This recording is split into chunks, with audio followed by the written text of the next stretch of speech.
Carlos Cuervo Marquez never found any skeletons in Mexico. He was a general in Colombia who also liked to do ethnography. He was a racialist of his time. He was referring to archaic skeletons found all over the Americas, from Bolivia to Mexico, which he personally did not find. He specifically mentioned two found by Juan Carrasquilla in Sumapaz, Colombia, which he believed of a different race, because of their prognatism, low forehead, and marked brow ridges. These were Paleo-Indian remains, and as we now know, we still have Native Americans with those types of proportions. Miss Constance Irwin never dug a bone in her life, was a librarian at the University of Iowa, and was just an armchair diffusionist scholar like Clyde. The only true anthropologist of the three, Wiercinski, was a Polish anthropologist who used a flawed methodology, even in his day. Wiercinski used an outdated methodology, even in 1962, where supposed racial types, 16 in all, could be detected mathematically by comparing just three populations, Uganda, Mongolia and Poland, to whatever population was being analyzed.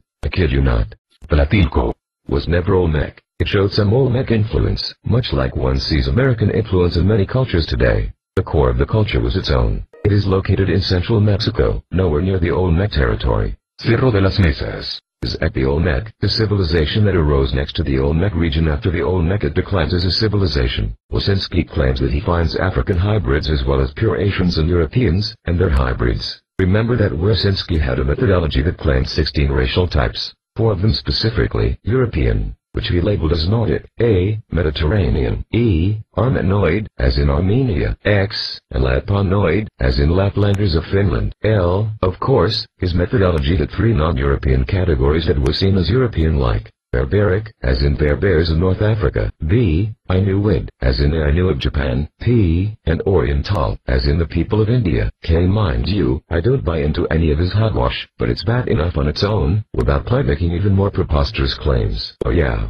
I forgot, Wiercinski added Cro-Magnoid, Y, as European as well. Then he had 4 classic Asian, Mongoloid, M, Arctic, I, Pacific, Z, and Highland. Then he had 3 classic African types, Negroid or Bushmanoid, N, Pygmic, O, and Sudanese. X. His last category was Australoid. T. Those were his 16 racial types. Wiercinski claimed that from these 16 pure racial types, all other humans could be explained as hybrids, or intermediates. All others were supposed hybrids of these, even Native Americans. It is entertaining listening to Clyde try to tell his listeners that he knew what Wiercinski was referring to, even better than Wiercinski. Wiercinski was quite clear on who he thought was Lapponoid, and who he thought was Armenoid. Wiercinski claimed that until Tlatelolco, 3.9% of the remains were pure Armenoid, and 1.9% of the remains were pure Alpine. He also thought 1.9% were pure Inuit, 7.7% were pure Pacific, or Chinese-looking, and then the rest were supposedly hybrids. Of course, Sub-Inuit and Inuit with Arctic are both pure Asian hybrids, so supposedly 28.9% of Tlatelolco and 27.9% of Cerro de las Mesas was pure Asian, compared to only 5% pure European. Of course, Lapponoid is as close as you get to an Asian look in Europe, so you can bet that Sub-Pacific was supposedly pretty Asian-looking as well. That would make 67.4% of Tlatelolco and 90.9% of Cerro de las Mesas pretty much Asian-looking. But didn't he say that some were African-looking?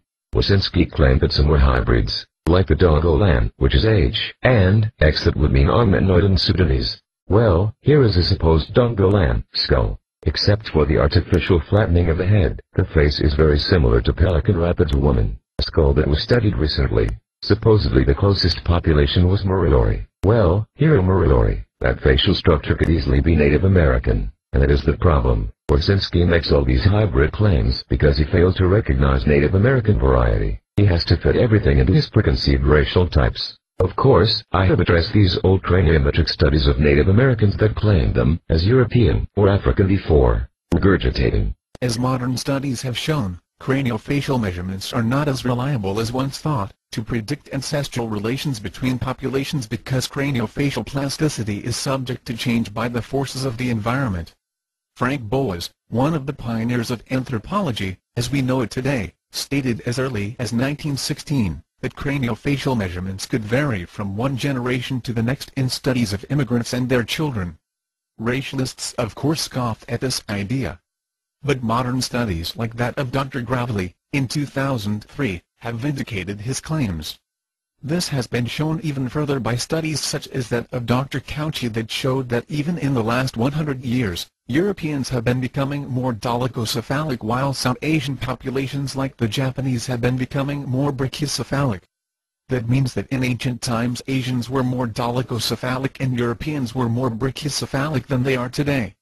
Comparing ancient skulls with modern skulls only show what facial proportions may have looked like, not ancestral relationships. In 2001, Dr. Realitford showed that genetic diversity and craniofacial diversity had a strong correlation.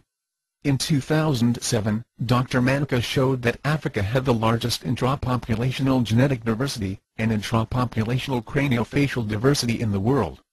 In other words, if you took most any single African population and looked at the variation within that population, and it would have a higher variability of genetic material and craniofacial proportions than any other single population in the world. In 2009, Dr. Tishkoff showed that while Africa had the largest intrapopulational genetic variability, the indigenous Americans had the largest interpopulational variability.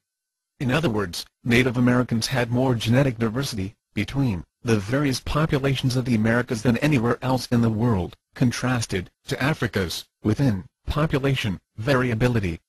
A correlation of this would be that Native Americans would also have the largest craniofacial diversity between populations in the world. Thus it should be no surprise that studies such as that of Dr. Gonzalez Jose showed that populations like the Algonquin, Iroquois, Sioux, Shoshone, Pima Aztecas, Matakudo, Fuegians, Eskimos, etc. were dolichocephalic, while other populations were more like the stereotypes of what a Mongoloid look was supposed to be, such as Toltecs, Athabascans, etc. In 2005, Dr. Gonzalez Jose showed how craniofacial diversity in southern Native Americans is extremely high. In 2008, he demonstrated that the same high variability occurred in Northern American natives. Finally, in his groundbreaking study, he used both genetics and craniometric studies to prove conclusively that the huge variation, both in ancient and modern Native Americans, did not occur because of putative migrants from other parts of the world, but because of microevolutionary agents such as drift, gene flow, and directional selection. This confirms what Armalagos and Williams have also been arguing all along, when they showed in various studies that craniofacial racial prediction studies were not very accurate, especially when trying to predict isolated individuals versus trends in whole populations. In 2003, Drs. Williams and Van Vark shot down Drs. Jentz and Owsley, who are famous for computerizing Dr. Howell's craniofacial database started by one of the original racialists, Dr. Carlton Cloots. Their program, FORDISC, is used by forensic anthropologists to supposedly predict races based on craniofacial measurements. In the study, Kennewick and Luciera, Lessons from the European Upper Paleolithic, Drs. Williams and Van Vark showed how modern Europeans did not look like ancient Europeans, even though DNA studies had already shown they were genetically related. Dr. Van Vark was a former racialist himself who is actually quoted in Drs. Jentz and Owsley's studies as showing that modern Asians didn't descend from ancient Asians, much for the same mistaken beliefs proposed by them. The difference in looks. But this study clearly showed that craniofacial differentiation in different time periods did not mean they were not related. It just meant that they had changed over time. Williams and Armalagos would prove this again in 2005, using FORDISC to classify Nubian skulls with the famous program. Their results ended up classifying Nubian skulls as Egyptian, Zalavar, Easter Islander, Lake Alexandrina, Norse, Taita, Andaman Islands, Zulu, Arikara, Santa Cruz Island, Ainu, Hokkaido, and Atayal. In other words, they classified the Nubian skulls with places all over the globe. So much for accurate predictions.